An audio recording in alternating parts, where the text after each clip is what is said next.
네, 비트코인이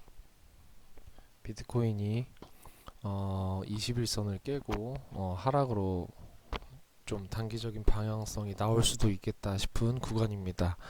일단 오늘은 지금은 비트코인에 대한 둘러보는 것보단 내년도에부터 적용된 그 과세 부분을 한번 알아보고자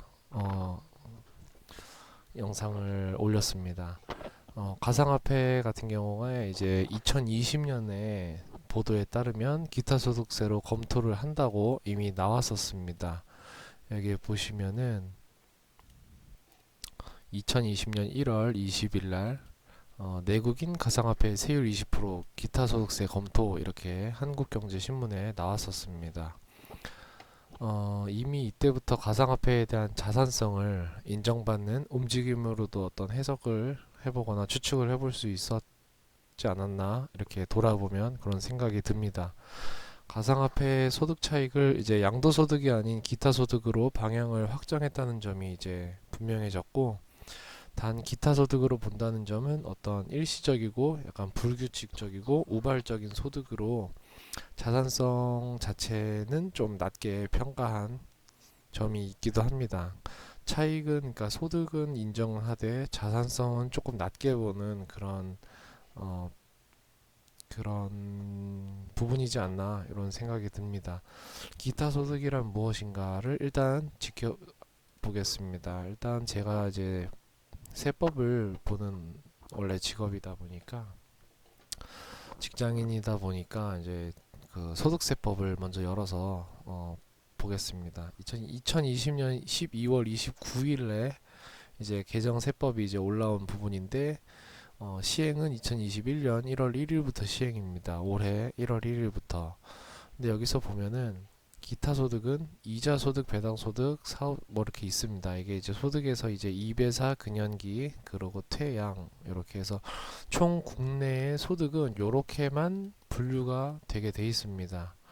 여기서 기타 소득은 그 상금이나 현상금, 포상금, 뭐 복권, 경품, 뭐 저작권, 음방 제작과의 뭐 이런 그 양도나 사용의 대가로 받는 금품, 뭐 어떤 영화 필름이나 라디오 이런 그런 거에 대한 양도 대여, 사용의 대가로 받는 금품, 광업권, 어업권, 산업재산권, 뭐 상표권, 영업권, 뭐 그리고 계약 그 뭐야 위약금, 배상금, 뭐 이런 것들 원고료 그리고 재산권에 관한 알선 수수료 그리고 이제 변호사나 회계사, 세무사, 건축사, 측량사 같은 전문 직종, 전문적 지식이나 어떤 특별한 기능을 가진 자가 그 지식을 활용해서 대가를 받고 제공하는 용역, 뭐 교수님이 어떤 강연을 나왔다든지, 어떤 세무사가 어떤 강연을 갔다든지 이랬을 때 받는 일시적인 용역비 이런 것들을 다 기타 소득으로 하고 있습니다. 근데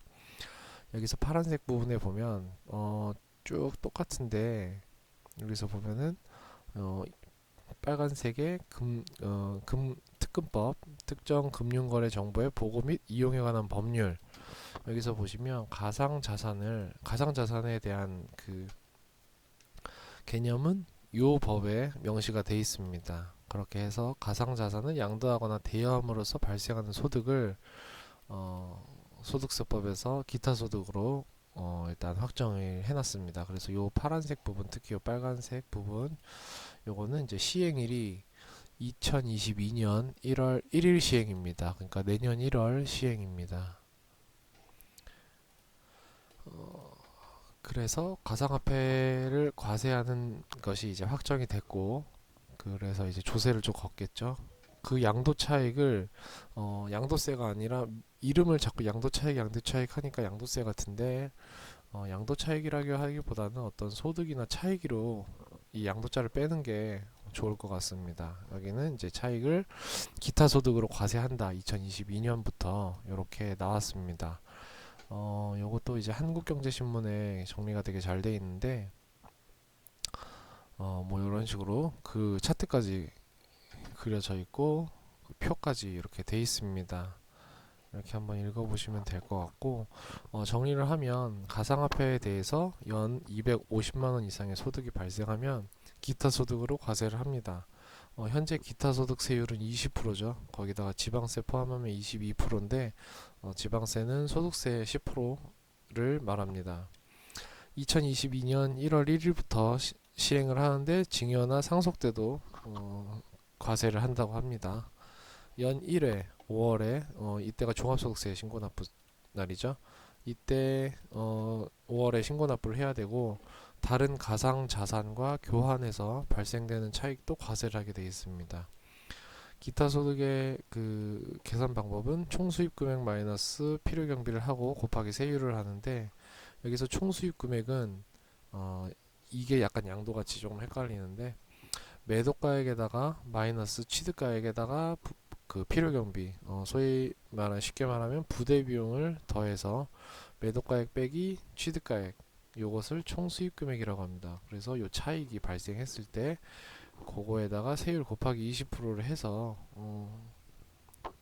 여기 접쳐서 썼네요. 총수입금액에다가 마이너스 필요경비라고 이렇게 일단은 진행을 하시면 됩니다. 요거를 지우면 될 것 같습니다. 이렇게.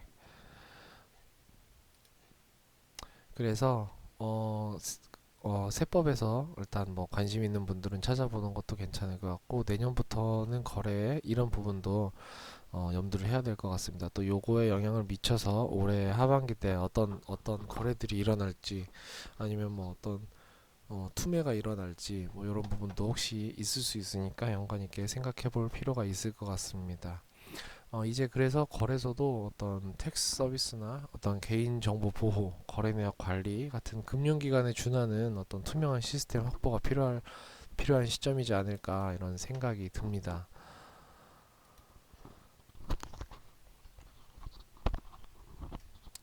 가상화폐 관련해서 이제 기타 소득의 필요경비 계산 이렇게 돼 있는데 어떤 그 취득과 관련된 부대 비용을 얘기하는 겁니다. 근데 가상화폐에서 부대 비용이 어떤 게 있을래나 지금 좀 딱히 생각나는 건 없는데 어쨌든 뭐 취득하는 데 있어서 어떤 부대 비용이 든다면 필요 경비로 한다 이렇게 돼 있고 필요 경비는 또 여기도 일단 다른 기타 소득을 한번 보는 것도 괜찮을 것 같습니다. 뭐 예를 들면은 뭐 교수나 어떤 전문직 직종 강연료 같은 경우는 뭐 취득 금액에서 그 소득 금액에서 뭐 60%까지 필요 경비를 인정하고 뭐 실제 필요 경비 발생한 게 그 이상이라면은 그 증빙이 이제 잘 제대로 돼 있다라면 그 실제 필요 경비를 이제 산입 그 마이너스 하도록 돼 있습니다. 일단 이 부분을 좀 참고해 보시면 될 것 같고 그래서 필요 경비를 계산을 할때 그 1월 1일 전에 이미 보유하고 있던 가상자산의 취득가액이 2021년 12월 31일 당시의 시가와 그 가상자산의 취득가액 중에서 큰 금액으로 한다 이렇게 돼 있습니다. 그리고 그거 외에 가상자산의 필요경비 계산에 필요한 사항은 대통령령으로 정한다 이렇게 돼 있습니다. 이렇게 좀 읽어보시면 될 것 같고 결국은 2022년 내년 1월 1일부터는 가상화폐에 대한 양도 차익, 양도 소득도 이제 기타 소득으로 과세가 되기 때문에 이런 부분을 참고하시면 될 것 같습니다.